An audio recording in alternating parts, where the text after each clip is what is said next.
know this sounds absolutely insane, but hear me out. Could World War III actually save humanity? I've spent months researching this, and what I found shocked me. We're not glorifying war here.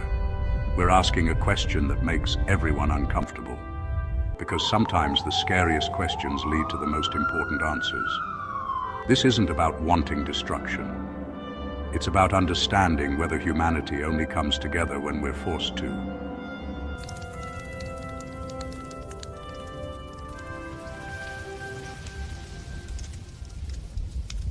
Look, I'm not going to sugarcoat this. World War III would be devastating. We're talking nuclear winter, billions of lives lost, cities turned to ash. But here's what history shows us. After World War II, something unexpected happened. Countries that were literally trying to destroy each other created the United Nations. Enemies became allies. Every major leap in global cooperation came after massive tragedy. The Geneva Conventions after brutal wars. Climate agreements after devastating natural disasters. Right now, we're facing climate change, economic inequality, and political division that's tearing us apart. Some people argue that only something as shocking as a world war could unite us enough to solve these problems. The reality is this: a third world war wouldn't just kill millions, it could trigger nuclear winter. Children growing up in radioactive wastelands, ecosystems collapsed. No theoretical benefit could justify this cost. None. So here's where this gets interesting. What if we could create that same urgency, that same global cooperation without the war? What if we treated climate change like the existential threat it is? What if we mobilized the entire world to fight pandemics the way we mobilize for war? We have the technology, the resources, and the knowledge. We just need the will. Countries spend trillions on military budgets. Imagine redirecting even half of that to solving global poverty, developing clean energy, or preparing for the next pandemic. I've seen what humanity can do when we work together. We eradicated smallpox. We created the internet. We put people on the moon. We don't need millions to die to prove we can cooperate. We need leaders brave enough to act like the crisis is already here, because it is. We can choose unity right now, or we can wait for catastrophe to force it on us. I know which option I'm choosing. This was a thought experiment, not a prediction or a wish. War should never be our answer. But the question remains: how do we build the global unity we desperately need without waiting for disaster? Drop your thoughts in the comments. Tell me how you think we solve this. Because ultimately, the future isn't written yet. We're writing it right now, together.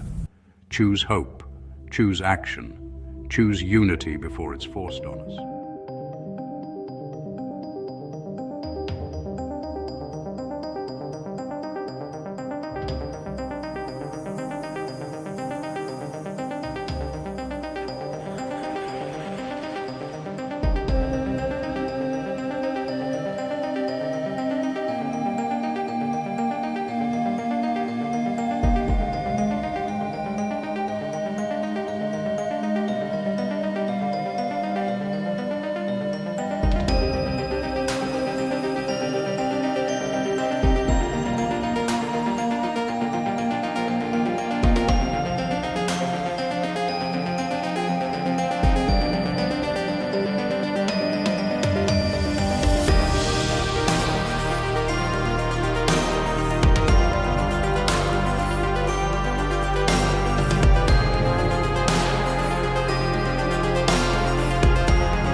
Albert Pike, a 33rd degree Mason, was one of the founding fathers and head of the ancient accepted Scottish rite of Freemasonry, being the Grand Commander of North American Freemasonry from 1859, and retained that position until his death in 1891.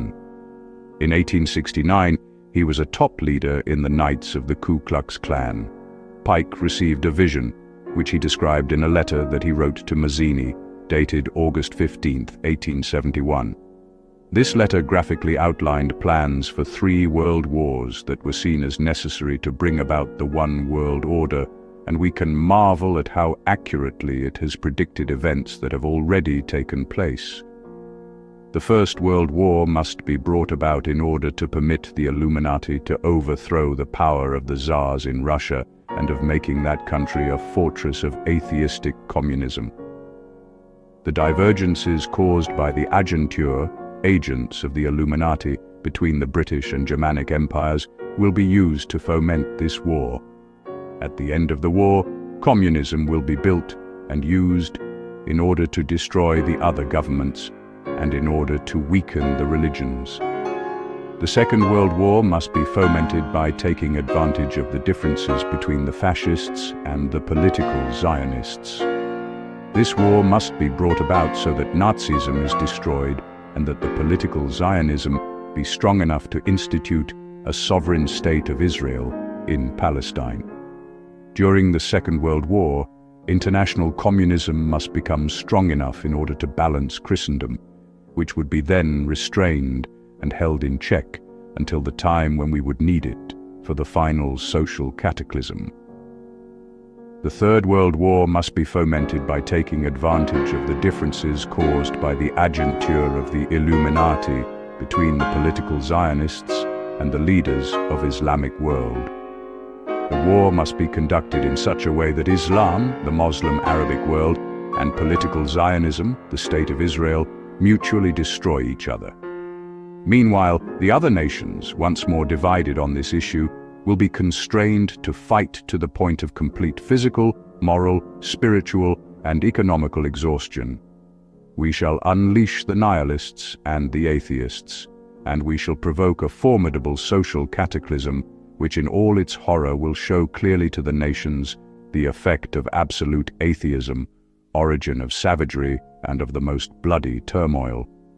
Then everywhere the citizens, obliged to defend themselves against the world minority of revolutionaries, will exterminate those destroyers of civilization, and the multitude, disillusioned with Christianity, whose deistic spirits will from that moment be without compass or direction, anxious for an ideal, but without knowing where to render its adoration, will receive the true light through the universal manifestation of the pure doctrine of Lucifer, brought finally out in the public view.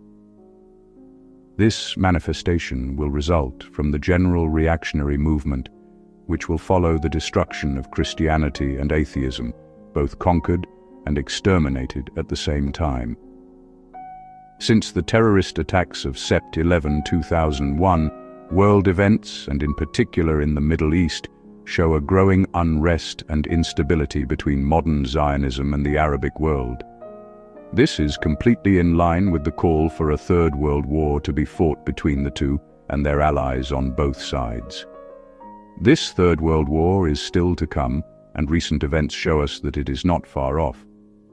This vision was a subtle ploy by the adversaries of humanity, Satan, to lead man down the path of total annihilation. This, however, will be thwarted by the return of Yahushua HaMashiach. Matthew 24:19, 22. And woe unto them that are with child, and to them that give suck in those days. But pray ye that your flight be not in the winter, neither on the Sabbath day, for then shall be great tribulation, such as was not since the beginning of the world to this time, no, nor ever shall be. And except those days should be shortened, there should no flesh be saved, but for the elect's sake those days shall be shortened. So, the plans of the Luciferians will be thwarted, and a new world order will be ushered in, just not the one they were expecting. Revelation 11:15, and the seventh angel sounded, and there were great voices in heaven saying, The kingdoms of this world are become the kingdoms of our Lord and of his Christ, and he shall reign for ever and ever. The return of Christ ushers in the righteous new world order as described in the following. Zechariah 14:1-18. Behold, the day of the Lord cometh, and thy spoil shall be divided in the midst of thee. For I will gather all nations against Jerusalem to battle, and the city shall be taken, and the houses rifled, and the women ravished, and half of the city shall go forth into captivity, and the residue of the people shall not be cut off from the city. Then shall the Lord go forth and fight against those nations, as when he fought in the day of battle. And his feet shall stand in that day upon the Mount of Olives, which is before Jerusalem on the east, and the Mount of Olives shall cleave in the midst thereof toward the east and toward the west, and there shall be a very great valley, and half of the mountain shall remove toward the north, and half of it toward the south. And ye shall flee to the valley of the mountains, for the valley of the mountains shall reach unto Azal. Yea, ye shall flee, like as ye fled from before the earthquake in the days of Uzziah king of Judah. And the Lord my God shall come, and all the saints with thee. And it shall come to pass in that day, that the light shall not be clear nor dark. But it shall be one day which shall be known to the Lord, not day nor night. But it shall come to pass, that at evening time it shall be light. And it shall be in that day, that living waters shall go out from Jerusalem, half of them toward the former sea, and half of them toward the hinder sea. In summer and in winter shall it be. And the Lord shall be king over all the earth. In that day shall be one Lord, and his name one. All the land shall be turned as a plain from Geba to Rimmon south of Jerusalem. And it shall be lifted up and inhabited in her place, from Benjamin's gate unto the place of the first gate, unto the corner gate, and from the tower of Hananeel unto the king's winepresses. And men shall dwell in it, and there shall be no more utter destruction, but Jerusalem shall be safely inhabited. And this shall be the plague wherewith the Lord will smite all the people that have fought against Jerusalem. Their flesh shall consume away while they stand upon their feet, and their eyes shall consume away in their holes, and their tongue shall consume away in their mouth. And it shall come to pass in that day, that a great tumult from the Lord shall be among them, and they shall lay hold every one on the hand of his neighbor, and his hand shall rise up against the hand of his neighbor. And Judah also shall fight at Jerusalem, and the wealth of all the heathen round about shall be gathered together, gold and silver and apparel in great abundance. And so shall be the plague of the horse, of the mule, of the camel, and of the ass, and of all the beasts that shall be in these tents, as this plague. And it shall come to pass, that every one that is left of all the nations which came against Jerusalem shall even go up from year to year to worship the King, the Lord of hosts, and to keep the Feast of Tabernacles. And it shall be, that whoso will not come up of all the families of the earth unto Jerusalem to worship the King, the Lord of hosts, even upon them shall be no rain. And if the family of Egypt go not up, and come not, that have no rain, there shall be the plague, wherewith the Lord will smite the heathen that come not up to keep the Feast of Tabernacles.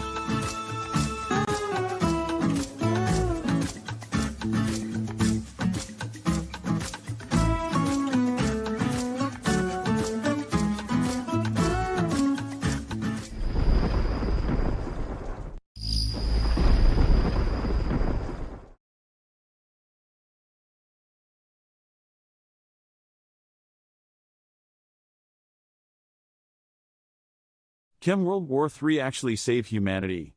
I'm going to try and figure it out. The idea that a global conflict like World War III could have a positive outcome might sound crazy, but it's a notion that's been on my mind lately.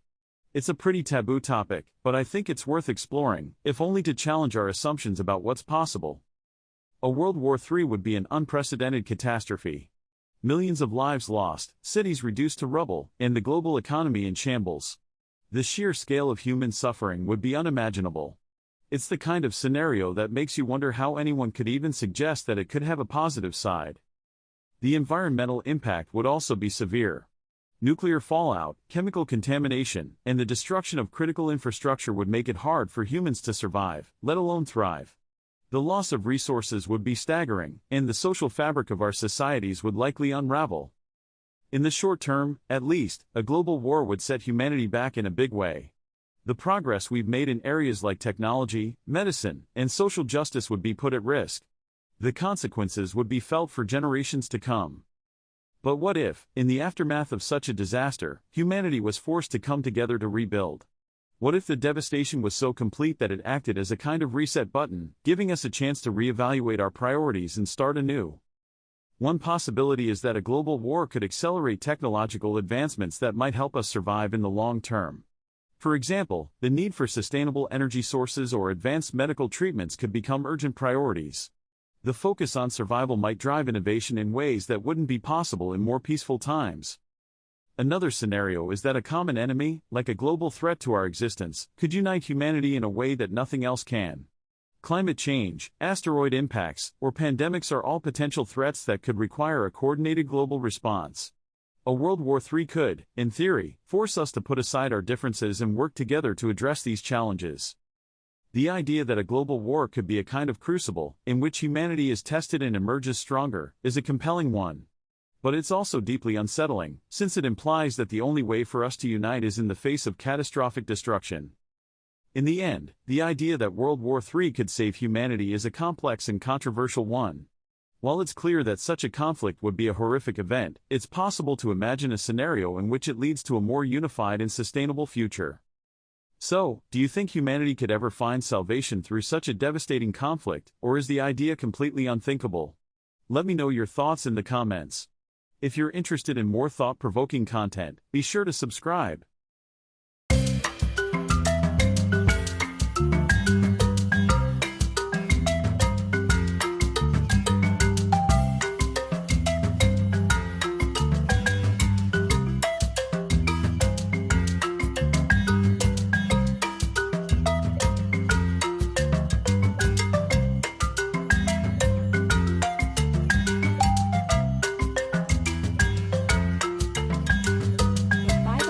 Coloring Book for Kids, Volume 2. Available August 15, 2025 on Amazon. The Bible Lions Coloring Book for Children. Color 30 fun designs of inspirational verses and Christian artwork. A beautiful children's coloring book designed to fill your child's mind with the positive words of God's love. The Bible Lions Coloring Book for Kids was designed to be a fun, yet effective way to help children calm their tension. Hand-lettered quotes and adorable hand-designed illustrations will inspire your child as they reflect on God's promises.